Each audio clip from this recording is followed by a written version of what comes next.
বছর তিনেক আগের কথা। মোবাইল কেনার জন্য কলকাতার একটি বড় দোকানে গিয়েছিলাম।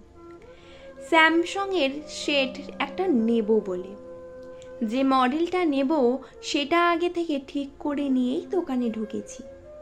ওই সেম মোবাইল আমার এক বন্ধু কিনেছে কয়েকদিন আগে। বন্ধুই বলল স্যামসংয়ের ওই সেটটাই নিতে। আমি দোকানে ঢুকতেই স্যার আসুন বলে সম্বোধন করলো কাউন্টারের একদম প্রথমে থাকা ছেলেটি। কাস্টমারকে স্যার বলে সম্বোধন করাটাও একটা রীতি, তাতে নতুনত্ব কিছু নেই। যে কোনো দোকানে গেলেই যে কোনো কাউকেই আজকাল এই স্যার বলে সম্বোধন করেই থাকে। দোকানে কর্মচারী বলতে কম বয়সী কিছু ছেলে আর দু একজন মাত্র মেয়ে। দোকানে তখন অন্য কোনো কাস্টমারও নেই, আমি একাই। ওদের মধ্যে একটি মেয়ে আমাকে বলল, স্যার আপনি এই দিকে চলে আসুন, আমি আপনাকে শেড দেখাচ্ছি। ওদিকটায় যেতেই মেয়েটি জিজ্ঞাসা করলো, স্যার ভালো আছেন তো? আমিও হাসি মুখে বললাম, হ্যাঁ। কাস্টমারের সাথে এমন মধুর ব্যবহার আমাকে বেশ মুগ্ধ করলো। মনে হলো দোকানের প্রতিটি ছেলে মেয়েই যেন আমার কত পরিচিত। অপর দিক থেকে অন্য একটি ছেলে মেয়েটির নাম ধরে বলল, তিয়াশা, স্যামসংয়ের যে নতুন মডেলটা লঞ্চ করেছে ওটা একটু স্যারকে দেখিয়ে দিও। আমাকে নিয়ে যেন সবাই একটু বেশিই আগ্রহী। আমি মনে মনে ভাবলাম, নেব তো একটা সামান্য মোবাইল, তার জন্য এত কিছু। বুঝলাম কাস্টমারকে হাতছাড়া করতে চাইছেন না। মোবাইলটা ওদের দোকান থেকে কিনিয়েই তবে ছাড়বে, সেটা বুঝতে আর বাকি রইল না। নতুন যে সেটটা লঞ্চ করেছে ওটা দেখাতেই আমি বললাম, না না, আমি এটা নেব না, যে মডেলটা বলেছি ওটাই নেব। স্যার এটা নিতে পারতেন, কারণ এটা আরও ভালো। আমি আমার সিদ্ধান্তে অনড়, তাই যেটা ঠিক করে রেখেছি ওটাই নেব, যতই আমাকে বোঝানো হোক না কেন। বুঝতে পারলাম আমাকে এত স্যার স্যার করার আসল কারণটা। আমি আমার পছন্দের মোবাইলটা নিলাম। বিল করার পর ক্যাশ কাউন্টারে যে ছেলেটি বসেছিল জিজ্ঞেস করলো, স্যার ক্যাশে দেবেন না কার্ডে? বললাম ক্যাশেই দেব। পেমেন্ট করতে গিয়ে একটু অবাকই হলাম। যা দাম আমি জানতাম তার থেকে আরও 300 টাকা কম নিল। মনে মনে ভাবলাম বড় দোকান থেকে নিলে লাভটা একটু কমই রাখি, তাই হয়তো কম নিল। ক্যাশ পেমেন্ট করার পর দোকান থেকে বেরিয়ে আসবো, মেয়েটি বলল, স্যার 5 মিনিট একটু বসবেন? দেখলাম একটা চেয়ার এগিয়ে দিয়ে আমার জন্য আমাকে জোর করেই বসিয়ে দিল মেয়েটি। তারপর চা, বিস্কুট, সিঙ্গাড়া, মিষ্টি একটা প্লেটে দিয়ে মেয়েটি বলল, স্যার এই নিন। খুব বেশি কিছু না, সামান্যই। এমন আতিথেয়তা দেখে জিজ্ঞেস করলাম, আবার এসব কেন? পাশ থেকে অন্য একটি ছেলে বলে উঠল, আপনাকে কাস্টমার হিসেবে দেখিনি স্যার, আপনি শিক্ষক। আপনার প্রতি আমাদের সামান্য সম্মান প্রদর্শন মাত্র। আমি অবাক হয়ে তাকিয়ে আছি, ভাবছি আমাকে এরা চেনে নাকি? আমি যে শিক্ষকতা করি এরা জানলই বা কী করে? জিজ্ঞেস করলাম, তোমরা আমাকে চেনো? কিন্তু আমি তো তোমাদের কাউকেই চিনি না। আপনি আমাদের না চিনতেই পারেন, কিন্তু আমরা আপনাকে কিছুক্ষণ আগেই চিনেছি। অমিতের মাস্টারমশাই মানেই আপনি, তার মানে তো আমাদেরও স্যার। আমাদের দোকানে ঢোকার আগেই বাইরে দাঁড়িয়ে আপনি যখন ইতস্তত করছিলেন, অমিত দোকানের ভেতর থেকে আপনাকে দেখতে পেয়ে আমাদের বলল, এই রে, উনি তো আমার স্যার।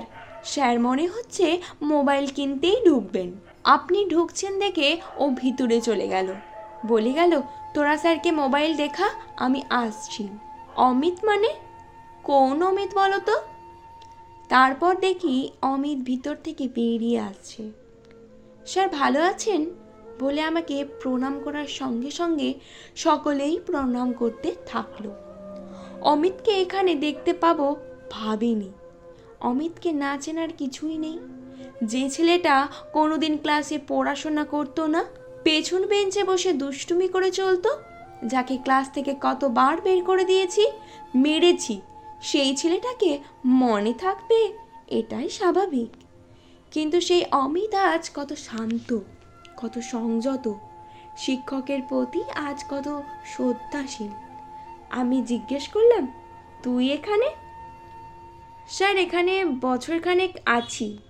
তা এতক্ষণ তোকে দেখলাম না, কোথায় ছিলি? স্যার, একটু দোকানে গিয়েছিলাম। বুঝলাম আমাকে আপ্যায়ন করার জন্য অমিত আয়োজন করেছিল এতক্ষণ। বললাম, তা এসবের কি দরকার ছিল বলতো? স্যার, আপনার জন্য এইটুকু তো করতেই পারি। স্কুলে ভালো ছেলে ছিলাম না, পড়াশোনায় ভালো হতে পারিনি। আপনাদের দেওয়া শিক্ষাই আমাদের চলার পথে থাকবে। আপনাদের শিক্ষা না থাকলে জীবনে বড় হওয়া যায়? অমিতকে সেদিন বুকে জড়িয়ে ধরেছিলাম। শিক্ষকতার জীবনে সেই দিনটা ছিল আমার কাছে এক বড় প্রাপ্তি। শিক্ষকের প্রতি সম্মান, শ্রদ্ধা, ভালোবাসায় যে দিনটায় ভরিয়ে তোলা যায়, সেই দিনটাই তো শিক্ষক দিবস। সেদিন এক অলিখিত শিক্ষক দিবস পালন করে ফেলেছিল অমিত। সেদিন বুঝেছিলাম শিক্ষকদের বসার জন্য একটা চেয়ার সারা জীবনের জন্য থেকেই যায়।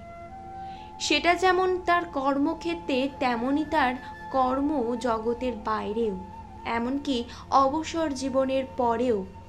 ভিড় বাস, ট্রেন থেকে শুরু করে যে কোনো জায়গায় যে কেউ তার শিক্ষককে দেখলেই তার নিজের আসনটা ছেড়ে দেন। এ আসলে আর কিছুই নয়, এ হলো শিক্ষকের প্রতি অগাধ শ্রদ্ধা আর সম্মান। যে সম্মান সেদিন অমিত একা দেয়নি, অমিতের সহকর্মীরাও সেই সম্মান দিয়েছে আমাকে। একটা কথা ভীষণ সত্যি, স্কুল, কলেজ, বিশ্ববিদ্যালয়ের পাঠ একদিন শেষ হয়ে যায়, প্রয়োজন হয়তো ফুরিয়ে যায়, কিন্তু শিক্ষকের অবদান কখনো ফুরিয়ে যায় না। শিক্ষকতার জীবনে আমার ছাত্রছাত্রীরাই এক একটা উপহার আমার কাছে। ওদের থেকে যে ভালোবাসা আর সম্মান পাই, সেটার থেকে বড় আর কিছুই হতে পারে না। অমিতের মতো কত ছাত্রছাত্রী আছে যারা মাস্টারমশাই, দিদিমণিদের অন্তরে আজীবন থেকে যায়।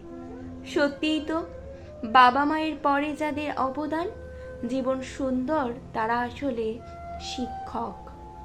শিক্ষক আসলে জীবন সুন্দরের দেবতা। এ কথা যেমন আমার জীবনে সত্যি, তেমনি আমার ছাত্রছাত্রীদের জীবনেও। অমিতের এমন ব্যবহারে আমি সত্যিই মুগ্ধ না হয়ে পারলাম না। আমি জানি না আমি তাদের কতটুকু দিতে পারি, কিন্তু ছাত্রছাত্রীরা আমায় যা দিয়ে চলেছে তাতেই হয়তো ভরে থাকবে সারা জীবন। ভালো থাকুক সকল ছাত্রছাত্রী, ভালো থাকুক সকল শিক্ষক শিক্ষিকা।